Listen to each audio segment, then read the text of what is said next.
might finally have broken my brain. You're looking at this, you can see I have coffee, but you can see a lot of vegetables. You're wondering what is going on here. You've clicked the title. You know that something is going on with vegetable stock and coffee. Let me explain. And stick with me. I guarantee there's a payoff coming if you have any interest whatsoever in food, cooking, and cooking science. So I was watching a video on making stock. That happens. I'm a normal person. I don't think that's weird. But I was watching them prep the stock, and they were putting big chunks of vegetable in. Do you know what it made me think of? Someone making a V60 with just like whole coffee beans. It seemed to me that having a very large piece of vegetable wasn't a very efficient way to make stock. But I looked at some more videos, and everyone seems to put these big hunks of vegetable into their vegetable stock. This doesn't make sense. We know from the world of coffee that the finer you grind your coffee, the more surface area you expose, the more extraction of flavor you can do.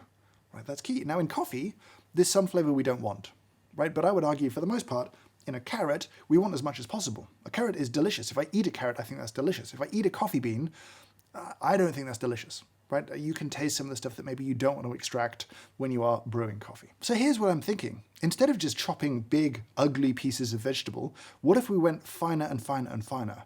What if we went to an extreme? What if we juiced the vegetables? Surely that's going to be the most effective way of extracting flavor from them, right? Now you might think, I'm a coffee person, this is a coffee channel, what credentials do I have to be talking about vegetable stock? I thought about that, and so I roped in someone much, much smarter than me. I called up my friend Chris Young. Now, I've known Chris for years and years and years. I met him when he was running the lab at the Fat Duck, Heston Blumenthal's restaurant, as it came up into the kind of 3 Michelin stars global fame era. He then went and co-authored a book called Modernist Cuisine, which is really the Bible of modern food science and cookery. He then went to co-found Chef Steps, and he's now starting another new project, and he also has a YouTube channel. You should check it out. Now, I called Chris up, and almost instantly, he started dropping huge amounts of knowledge. So the juicing thing is really interesting. And this goes back to where do flavors come from? And this is more true for, this is what we don't realize is a lot of the flavors we identify with meats, seafoods, and especially plant foods, they don't intrinsically exist in the raw, unadulterated piece of meat. Like we all kind of understand you have to roast a piece of meat to get the mild roasty flavors. Like that's kind of obvious, right? But what we don't realize is like a cucumber, for example, or a tomato for that matter, doesn't have much cucumber flavor or tomato flavor until you break the cells. And then a bunch of enzymes start to break down stuff that's in the pulp and turn it into the aroma. And this is kind of your problem with juicing versus cooking.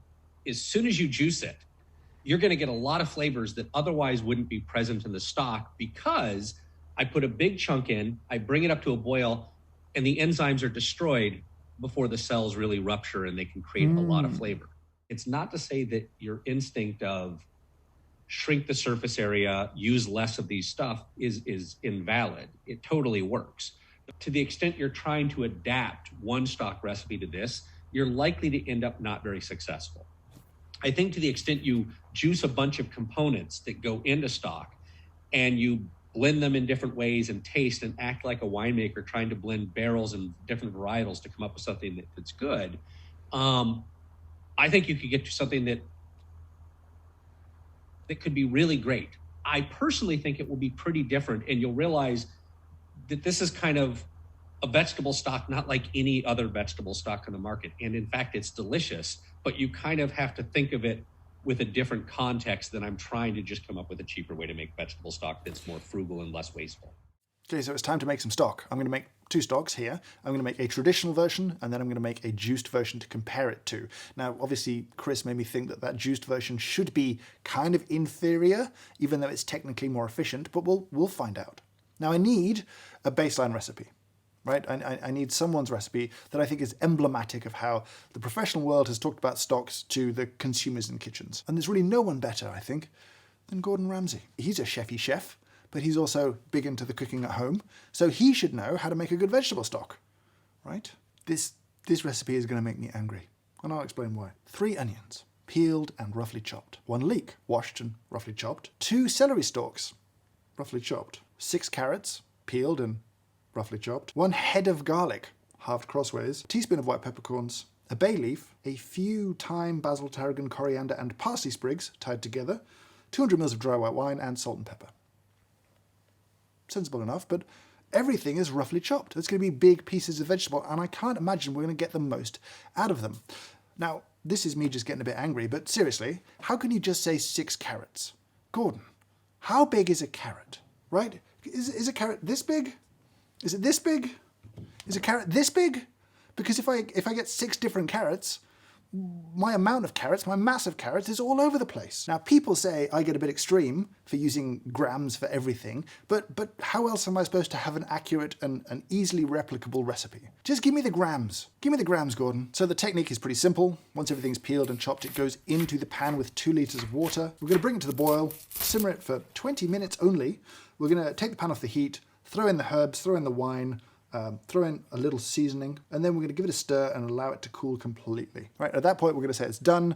I'm going to decant it out, and we'll then make the juiced stock afterwards. So stock 1, the traditional stock, is cooling down. It's time for version 2, the juiced version. In the first round, doing Gordon's job for him, I weighed everything that I put in that stock, and I'm using exactly the same mass of each thing here. There's only really one difference. If I juice a whole head of garlic, then I'll get a ton of those enzymatic reactions that create those kind of very harsh garlicky flavors of raw garlic. I don't want those there. Here, I've just poached, kind of confit a head of garlic to get rid of that, to deactivate those enzymes so that when I do juice it, it won't have that same aggressive pungency. A lesson learned from Chris from our conversation. But let's get on with it now. Everything is here ready to go. I'm going to juice the herbs. It might go horribly wrong. I don't know if it's going to work well, but I'm going to throw everything kind of in together, see what we get. Really interesting. Obviously, this is like incredibly finely diced carrot without that much carrot flavor, which bodes well because hopefully most of the carrot flavor is down in the liquid below. Now, to keep this consistent, I'll have to add this to 2 liters of water, bring it to the boil and cook it and simmer it for 20 minutes. And I know 20 minutes is a pretty short stock cooking time, certainly for professional kitchens, but that's what Gordon said. That's what we're going to do. So we have our 2 stocks done. We have here our original stock, Gordon's recipe, and then we have the juiced stock here. Now, my coffee brain is sort of upset that this one looks kind of watery in comparison to this one, right? Because usually with coffee, the more you extract, the darker the coffee looks, right? We don't know what that means for flavor, right? Color and flavor aren't necessarily intertwined when it comes to stock. Stock number 1. Plenty of clarity of flavor. Let's try a clearer looking stock, which makes me nervous.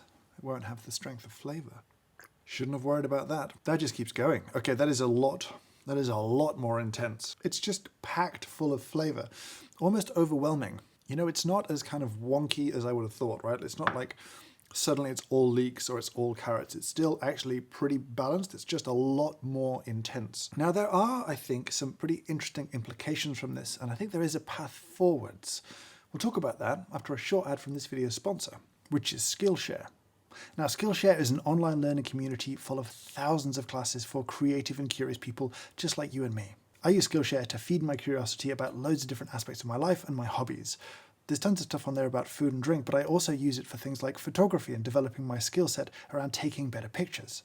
And of course, the recent class from Marques Brownlee of MKBHD, all about creating a better YouTube channel about how he does what he does, that was essential viewing for me. I'm an annual premium member. I pay less than $10 a month, and everything on Skillshare is included in that price, which makes it incredibly affordable. If you have a skill you want to develop, if you have a passion you want to explore, then click the link down below. The first 1,000 of you to sign up with that link will get a free premium membership trial. Go, explore, and fuel your creativity. Thank you to Skillshare for sponsoring this video. So really, there's no question that this stock has a lot more flavor. And kind of out of interest, I kept some of the vegetables that you would usually discard at the end of stock making before, it would typically go in the compost or food waste or whatever. And I was kind of curious, how would a carrot taste? Is it going to be an empty, lifeless husk? Or is it going to taste good? Is it going to taste like a carrot just cooked in a bit of stock? That's basically delicious. Like, plenty of carrot flavor left, some nice stock flavor in there too. It seems completely wild to me that in the process of stock making, you'd be happy discarding the vegetables in this state. I don't want to say that this version is better, but it is unquestionably more efficient. And food is not limitless in supply. It costs money, it takes up resources to produce it, to get it to our homes. If we're throwing it away in good condition, if we're throwing away flavor, that just doesn't make sense to me. Right? Like the whole process of stock making is about extraction of flavor to use somewhere else. We're not doing an efficient job with traditional recipes. So how do we take this forwards into our kitchens, into our homes? What's the practical outcome of this slightly bizarre experiment? 1, if you make stocks regularly and you own a juicer, you have to try this. I would say, as a starting point, half the amount of vegetables that you would typically use for an amount of stock. Secondly, if you are making some sort of meat-based stock, I see no reason that the thinking should not apply there. If you are putting large chunks of meat into a stock, I think that's being grotesquely wasteful. You know, I think it might be an inconvenience, but you're going to get a lot more flavor by exposing maximum surface area, be it beef, chicken, whatever you're doing. I think the technique totally applies. 3, this is really Chris's point. Stock recipes to date have come through hundreds of years, hundreds of thousands, if not millions of kitchens. It's been well iterated upon, and our ratios of carrot to leek to celery to onion, they're pretty well understood. And yeah, I think there may need to be a change and a kind of tweaking of that. And the more people that test this and share their experience, the faster that iteration will go. I'm going to leave a link to a Google form down below. If you try this, if you mess around with it, I would love to hear from you. Right? What were your ratios? Just give me like carrots as your 100% ratio and then scale it up or down from there. For every 100 grams of carrots, how many grams of leeks, how many grams of onions did you use? And share that with me. And hopefully enough people do it that we kind of get a wisdom of the crowds moment where we get a kind of giant opinion on what works really well. And I will share that after a month or 2 of data collection. 4th and lastly, I think the world is full of opportunities for cross-pollination of thinking. You know, thinking about this through the lens of coffee was kind of interesting and took me on an interesting journey, an experiment that I hadn't seen anywhere or seen anyone really talk about that has, I think, very interesting results. Maybe there are other things out there. Let me know what your thoughts are. What could coffee thinking be applied to next? What weird little experiment could we run? I would love to hear from you down in the comments below. But for now, I'll say thank you so much for watching. I hope you have a great day.